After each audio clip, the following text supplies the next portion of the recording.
세상의 변화를 알아가는 즐거움, 투자로 인생을 바꾸는 사람들, YG 클럽. 지금 고정 댓글을 확인하세요. 조금씩 연습을 해야 된다. 많은 분들이 뭐 자기가 뭐 지금까지 뭐 좋은 사람으로 있어서 그래도 이만하게 살았는데 네. 자기 목소리 내면 자기 다 사람들한테 미움받을 텐데 어떡하나 이런 거 고민 많이 하시거든요. 네. 너무 걱정하지 않으셔도 돼요. 왜냐하면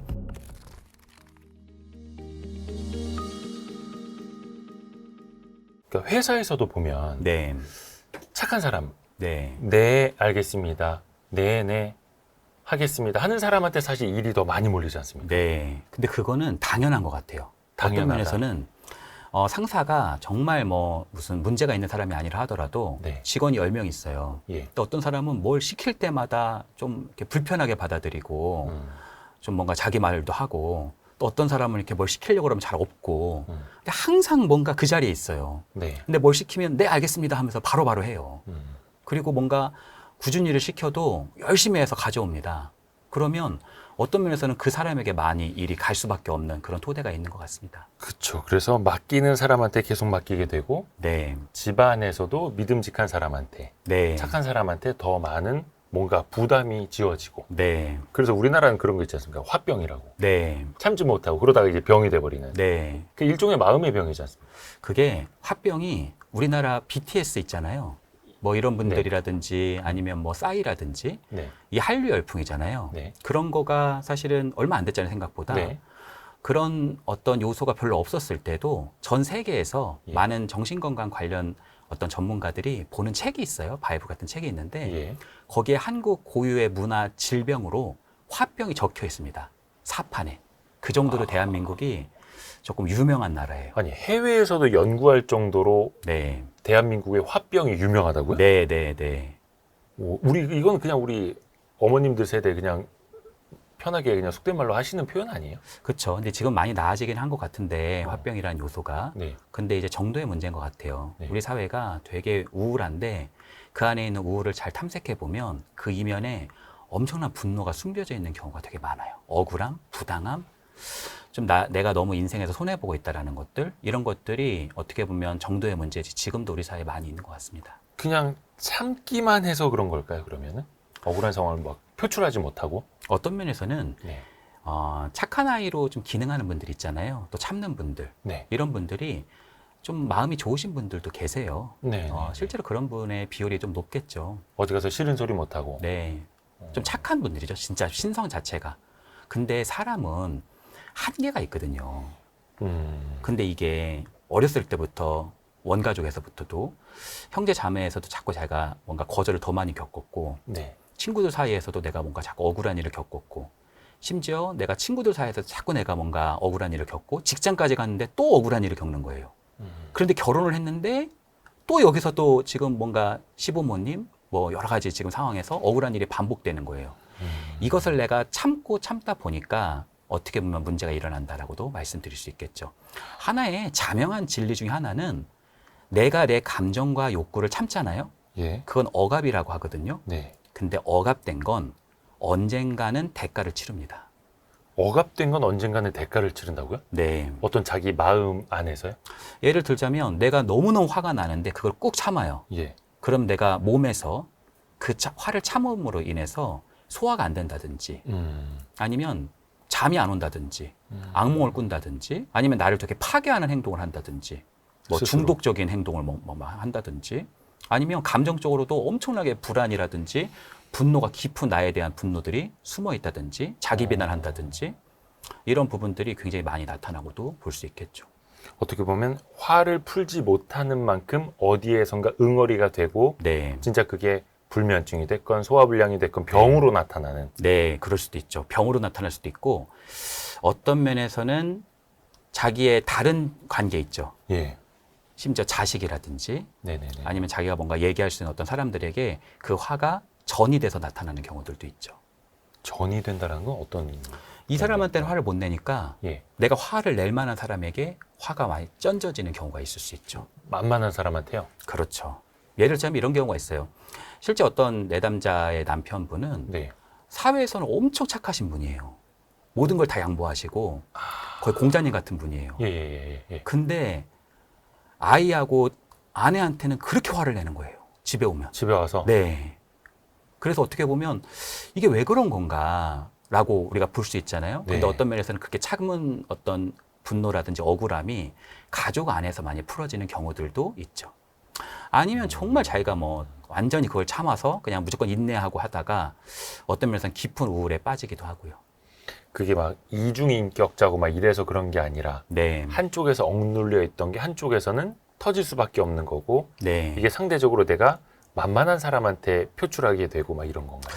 어쩌면 자기가 사람이 아니라 하더라도 예. 우리가 너무 화가 나면 막 인형 같은 거 이렇게 있거나 베개 같은 거 있으면 막 집어 던지잖아요. 화날 때. 화날 때 그러잖아요. 네네네. 내가 진짜 뭐 화낼 사람한테 못 화냈을 때 네네네. 그런 측면이 굉장히 더 약자에게 또 나타나는 경우들도 있죠. 그게 되게 본능적인 건가요, 그거는? 사람이? 어떤 면에서는 그렇죠. 그 사람이 막 못돼서 막 이런 게 아니라 그렇죠. 그럴 수도 있죠. 혹시나 개 여러 마리 키우시는 분들은 공감하실 수도 있는데 개들 사이에서도 서열이라는 게 있잖아요. 있죠. 큰 개한테 막 물리고 막 이런 개는 네. 저쪽 가서 작은 개한테 화풀이 한다 하더라고요. 그렇죠. 그럼 인간도 똑같은 동물이어서 그런 행동들이 나타나는 거네요.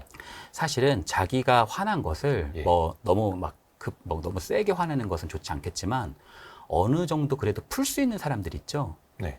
그런 사람들은 뭐 예를 들어 내가 술로 푼다든지 뭐 내가 네네네. 폭식으로 푼다든지 뭐 게임으로 푼다든지 그게 되게 좀 안 좋은 걸 수도 있겠지만 예.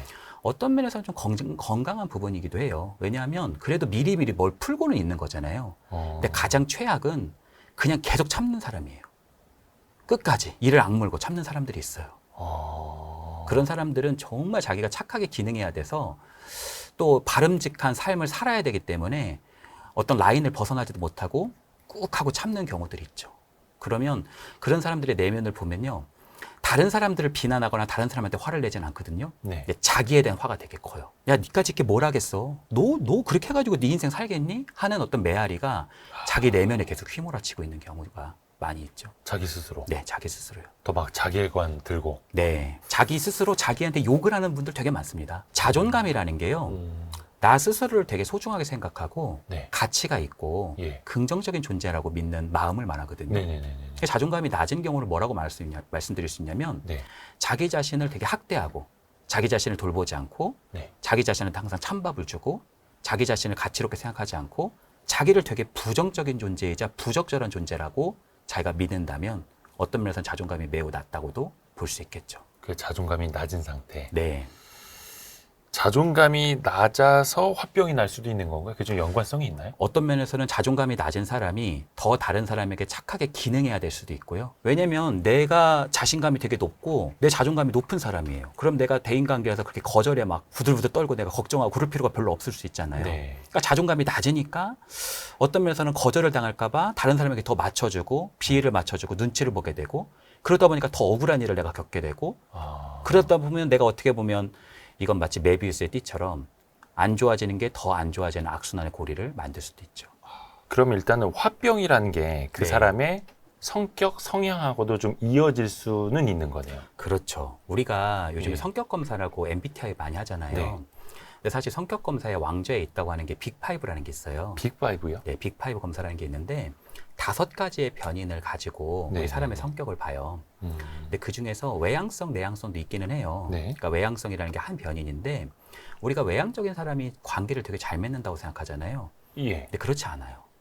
외향적인 사람들은 양적인 관계의 팽창을 되게 잘하는 거고요. 예. 또 내향적인 사람은 어떤 면에서는 질적인 관계 자체를 되게 두텁게 만드는 사람일 수도 있어요. 그러면 외향이든 내향이든 간에 그것이 사람과 관계를 맺는데 더 좋은 요소라기보다는 그 중에 하나의 변인이 또 있는데 네. 친화성이라는 게 있어요. 친화성. 네, 이 친화성은 사람과 되게 잘 지내는 사람이에요. 그러니까 외향적이고 친화적인 사람은 되게 화통하고 뭔가 사람한테 가서 사교적이고 네. 관계도 잘 맺는 사람을 말하고 네. 내향적인 사람은 깊은 관계를 잘 맺을 수도 있고요. 근데 이 친화성이 높은 것이요. 유전적인 영향도 있고요. 그래요? 초기 환경하고도 영향이 있고 어. 성격적 측면에 5가지 측면 중에 하나를 의미하기도 합니다. 아하. 네, 그런 사람들이 좋은 사람과 내가 만나서 좋은 관계를 만약에 맺는다면 그보다 좋은 일은 없겠죠. 네. 왜냐하면 요즘 정서지능이라는 게 미래 사회에서 되게 큰 능력이라고 하잖아요. 소통 능력. 정서지능. 네, 이모셔널 인텔리전스라고 하잖아요. 아하. 그 정서지능이라는 게 우리 사회에서 굉장히 큰 화두인데요. 친화성이 높은 사람들은 이런 정서 지능이 굉장히 높은 사람이라고도 할 수 있어요.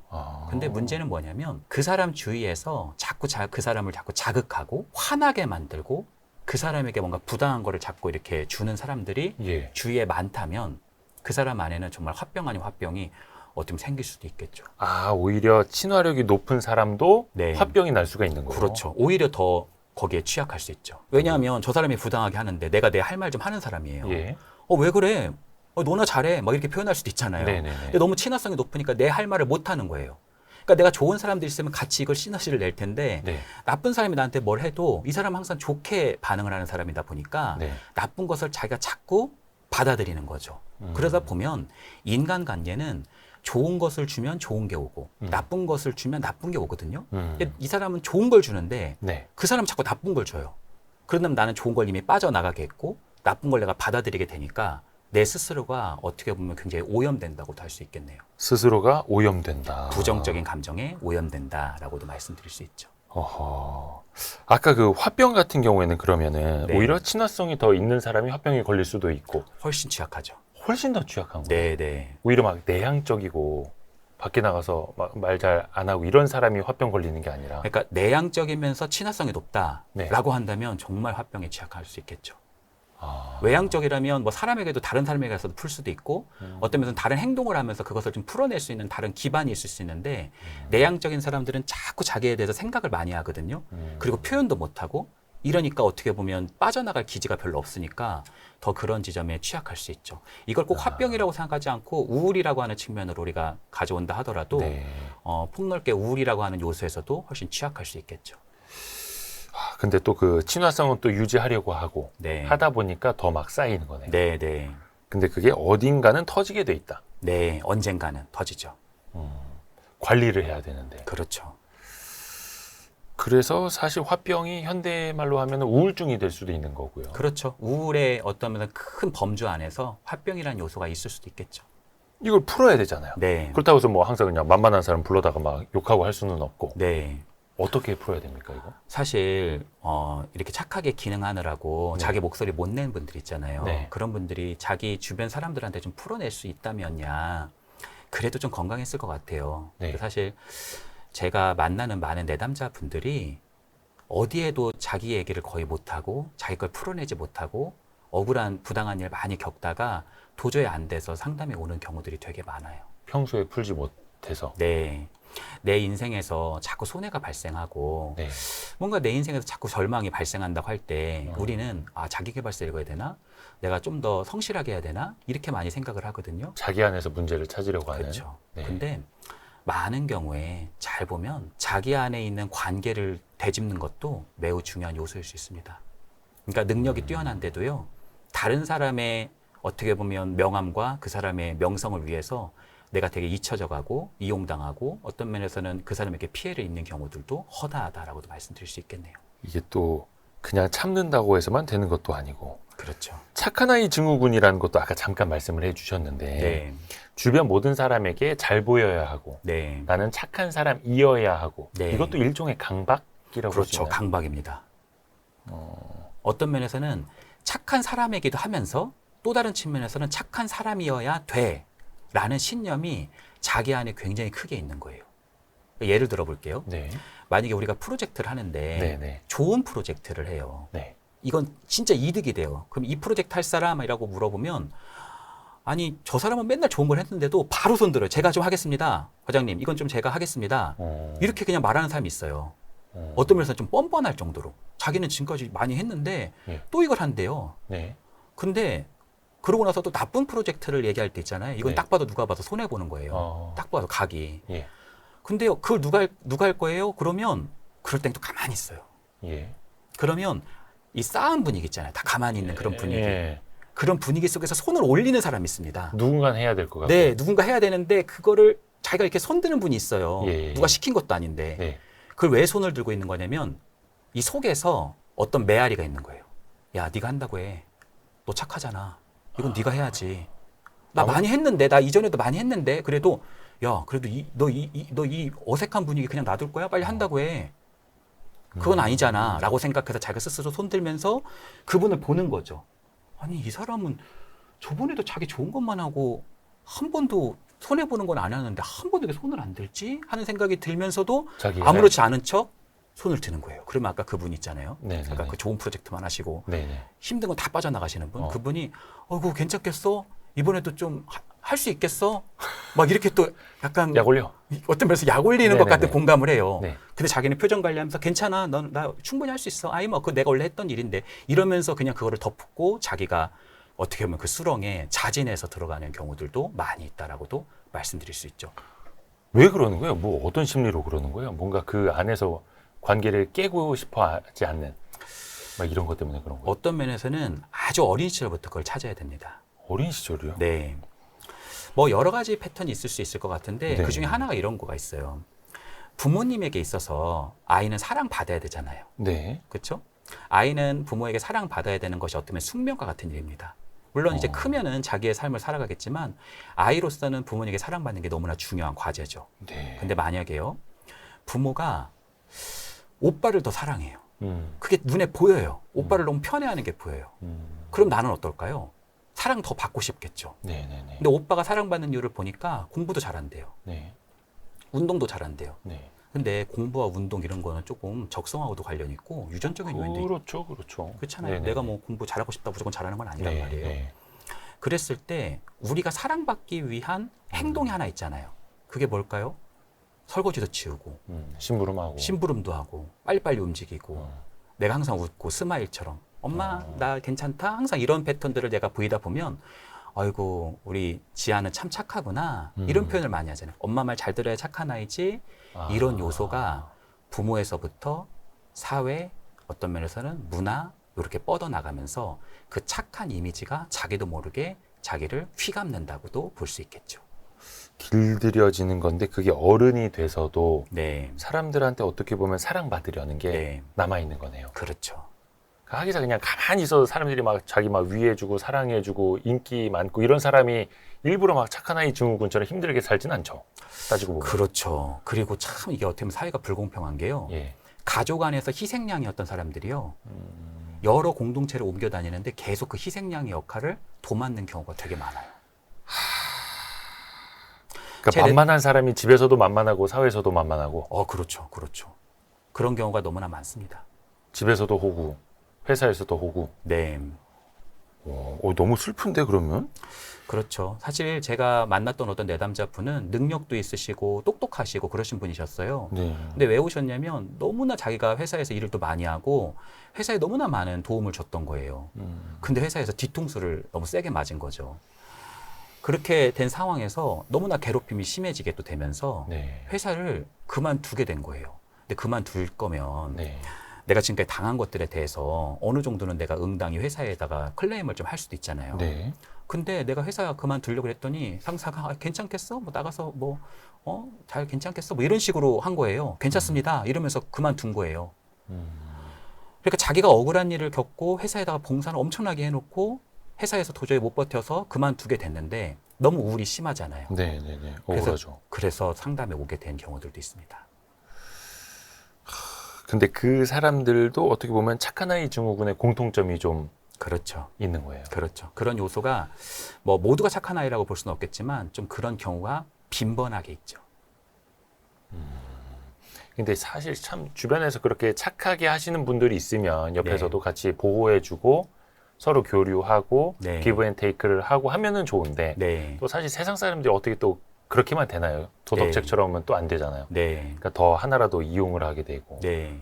또 부탁하게 되고 이 사람은 쌓이고 네. 근데 그게 돌고 돌아서 화병이 될 수도 있고 그렇죠.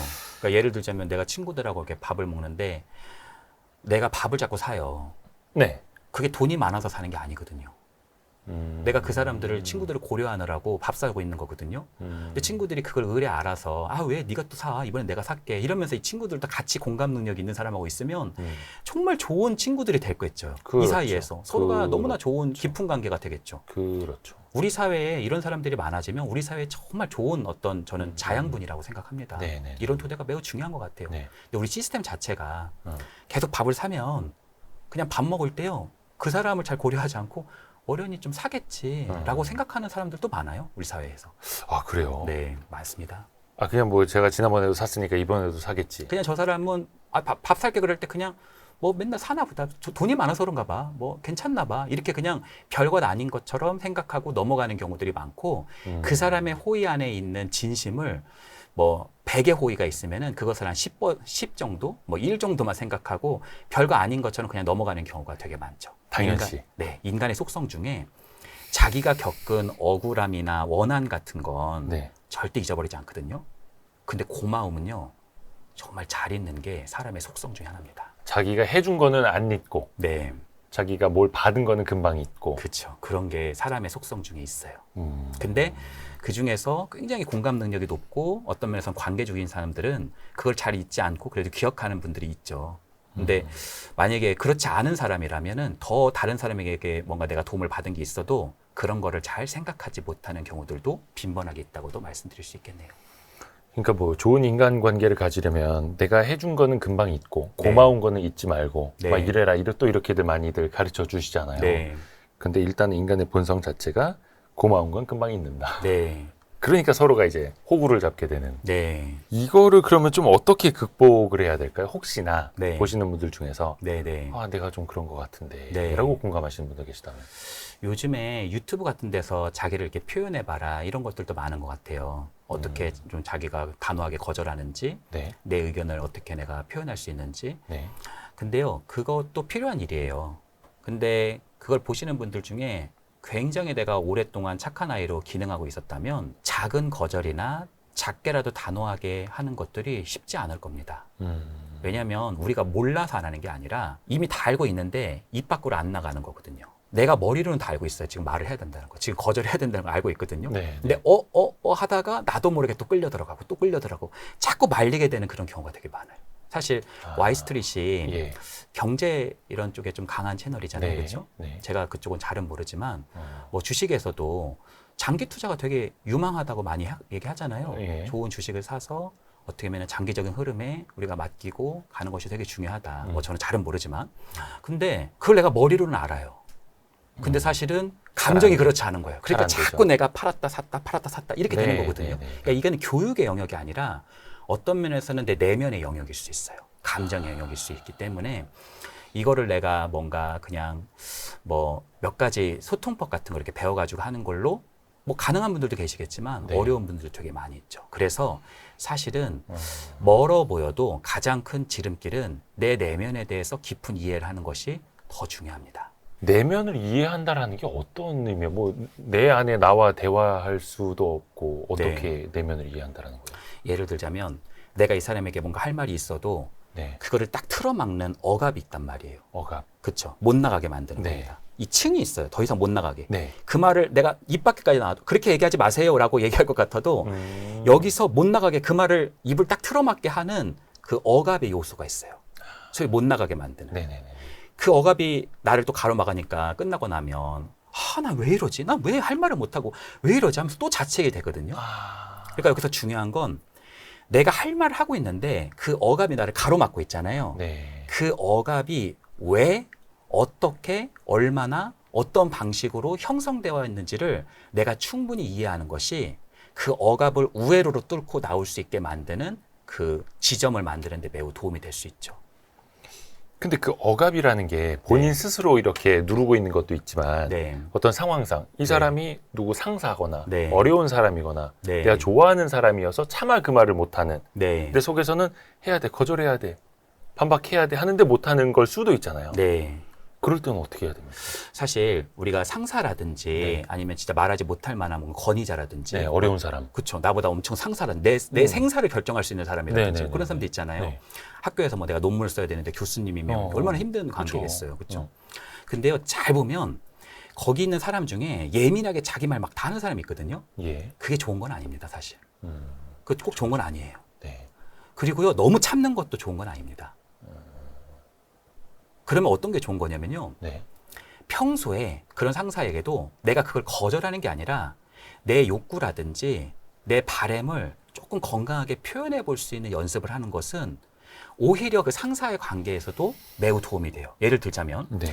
상사가 자꾸 뭐 족발 먹으러 가자고 해요. 나는 네. 족발 싫어하거든요. 네. 나는 어떻게 돼지 다리를 먹나 이게 말이 안 된다. 그런 생각을 할 수도 있잖아요. 예, 그럼요. 근데도 뭐 아니 꼭 그 부장님은 꼭 자기 좋아하는 거 드시러 가세요. 이렇게 말할 수도 있겠죠. 어떤 사람은. 네. 그럼 이제 그 사람은 다시는 안 먹을 거예요. 그렇죠? 네, 네. 그리고 알겠습니다. 네, 네. 저도 족발 좋아합니다. 뭐 이렇게 가면은 어떤 면에서는 자기는 지금 되게 싫은데 역한데 그거 먹기 싫은데 그걸 계속 먹어야 될 수도 있잖아요. 근데 솔직하게 얘기하는 거예요. 부장님 저는 사실 원래 족발 못 먹는데 그래도 부장님께서 드시자고 하니까 제가 한번 갈게요라고 하고 갈 수도 있겠죠. 그러면 부장님도 이게 꼭 족발을 내가 살려고 뭐 그랬던 거지 이 사람 골탕 먹이려고 그런 게 아닐 수도 있잖아요. 네. 그러면은 이 사람이 싫은데도 나 때문에 간다고 말했던 거잖아요. 이 사람에 대해서 배려할 수 있는 것을 조금 알게 되죠. 그 부장님은 억울할 수도 있어요. 이 사람도 족발 좋아하는 줄 알고 그랬을 수도 있단 말이에요. 그러니까 그런 요소를 건강하게 예민하게 막 내 생각을 받아치고 막 그건 아니라고 생각합니다. 꼭 이렇게 얘기하라는 게 아니라 내 욕구와 바램을 건강하게 표현하는 연습을 조금 해봐야 되는데 아까 말씀드렸던 그런 착한 아이로 기능하시는 분들은 네. 그것도 말하면 안 된다고 생각하는 경우들이 되게 많아요. 그냥 무조건 참는 거예요. 그러니까 어떻게 보면 자기의 욕구나 감정을 표현하는 데 있어서는 되게 미성숙하고 타인의 욕구와 감정을 캐치하는 데에서는 굉장히 능한 사람들이다. 그래서 타인의 욕구를 찾는 거에 내가 주목하느라 실제로 내가 안에 있는 내 욕구나 감정에서는 굉장히 미숙한 그런 경우가 많이 있다고도 볼 수 있겠죠. 그러니까 이게 평소에 연습을 해야 되는 것도 조금씩 해봐야 는다라는 거잖아요, 이것도. 네. 한꺼번에 갑자기 안 됩니다 하는 것도 또 성향에 또 맞지도 않으니까. 그렇죠. 조금씩 연습을 해야 된다. 많은 분들이 뭐 자기가 뭐 지금까지 뭐 좋은 사람으로 있어서 그래도 이만하게 살았는데 네. 자기 목소리 내면 자기 다 사람들한테 미움받을 텐데 어떡하나 이런 거 고민 많이 하시거든요. 네. 너무 걱정하지 않으셔도 돼요. 왜냐하면 균형이 중요한 건데 지금 나는 너무 내 목소리를 못 낸 거란 말이에요. 네. 그리고 내 목소리를 너무 안 나다 보면 언젠간 더 크게 화낼 수도 있습니다. 막 오히려 더 크게 터질 수도 있어요. 그것을 오히려 약간 내가 너무 영만큼 표현을 안 하고 있었다면 건강하게 내 의사소통을 조금씩 해보는 것은 어떻게 보면은 좀 균형적이고도 훨씬 너르고 실제로 제가 내담자들하고 이것을 방구석에서 우리가 연습한다고 하듯이 네네네. 차단해서 건강하게 자기 욕구와 바램을 표현하는 연습을 저하고도 진짜 뭐 적게는 수십 번, 많게는 막 진짜 수백 번씩 하거든요. 연습을요? 네, 역할 연기를 하는 거예요. 제가 상사도 돼보고. 그러니까 테니스 공 주고받듯이 연습하듯이 네. 말을 주고받는 연습을 하는 거예요? 그렇죠. 제가 이제 시뮬레이션 하는 거예요. 처음에는 그 사람이 돼서 같이 목소리를 내주기도 하죠. 어떻게 보면 어머님 저도 힘들었어요 라고 표현하는 것들을 같이 내기도 하죠. 근데 이 사람이 좀 힘이 생기면 표현하는 것을 제가 상대편이 돼서 그 사람이 뭔가 얘기했을 때 제가 상대편이 돼서 뭔가 얘기를 막 해줘요. 그러다 보면 피드백을 서로 받거든요. 이때 요 말을 했었으면 더 좋았을 겁니다. 다시 한번 해보자. 이래서 어떻게 보면 그 사람에게 힘이 많이 길러져서 실제 시연에 가서도 사람이 비슷한 패턴을 가지고 또 부당하게 하거나 또 다른 사람에게 피해를 주는 패턴이 또 나오거든요. 네. 한 번만 그런 게 아니에요. 네. 비아냥거리는 것도 또 나오고. 그랬을 때 저랑 지금 많이 했기 때문에 어느 순간 그 힘을 가지고 나도 한번 얘기하는 거예요. 근데 그 말도 굉장히 센 말이라기보다는 어떻게 보면 평소에 사람들은 다 하는 말들인데 그 사람들은 그런 말도 거의 안 해봤기 때문에 하고 나면 속이 다 후련하고 시원하다는 표현들을 많이 하고요. 오히려 그것 때문에 관계가 더 좋아지는 경우가 되게 많이 있습니다. 어떻게 보면 동등한 위치가 또 될 수도 있는 거고요. 그렇죠. 그것도 연습이 필요하다. 그러니까 예를 들어서 부당하게 뭔가 뭐 우리가 보고서라는 게 네. 낮에는 보고서를 쓰고 이 보고서라는 특징이 있거든요. 보고서는 낮에는 쓰고 네. 밤에는 보고서를 수정해요. 그렇잖아요. 네. 낮에는 보고서를 쓰고 네. 밤에 가면은 보고서 수정하라는 문자가 옵니다. 그럼 보고서를 또 그때 수정하고 있거든요. 밤낮 없이 보고서를 항상 함께하는 운명들이 있단 말이에요. 네. 퇴근한 후에 업무 지시. 그렇죠. 네. 그거에 대해서 아니 왜 저한테는 이렇게 시키세요? 아니 제가 무슨 뭐 퇴근한 다음에도 이거 지금 그럼 월급 따블로 주셔야죠. 이렇게 표현은 못 하겠죠. 그렇죠? 뭐 간혹 그렇게 말하는 사람이 있습니다만 그런 사람들은 또 호구가 되진 않겠죠. 그렇죠. 애초부터 뭐 그렇게 휘말려 들어가지도 네. 않았겠죠. 자기 할 말 다 하시는 분들인데 사실. 네. 근데요, 자기가 좀 힘들다는 것을요, 솔직하게 좀 오픈해 보는 것도요, 대단한 용기고, 자기가 지금 밤에 있을 때는 아이도 좀 돌보고, 지금 가족에서 내가 이런 것들 하느라고, 이때는 내가 좀 힘들 수 있다라는 것을 진솔하게 말해보는 연습을 해보면, 그 사람이, 감히 나한테 반항을 해? 이럴 것 같은데, 생각보다 그거를 또, 괜찮게 받아들이고 넘어가는 경우들도 많아서, 굉장한 자유가 임하기도 합니다. 회사 내에서도. 네. 또 그렇게 표현을 해보다 보면은 진짜 본인을 찾을 수 있는 거고 네. 자유를 네. 느낄 수 있는 거고 네.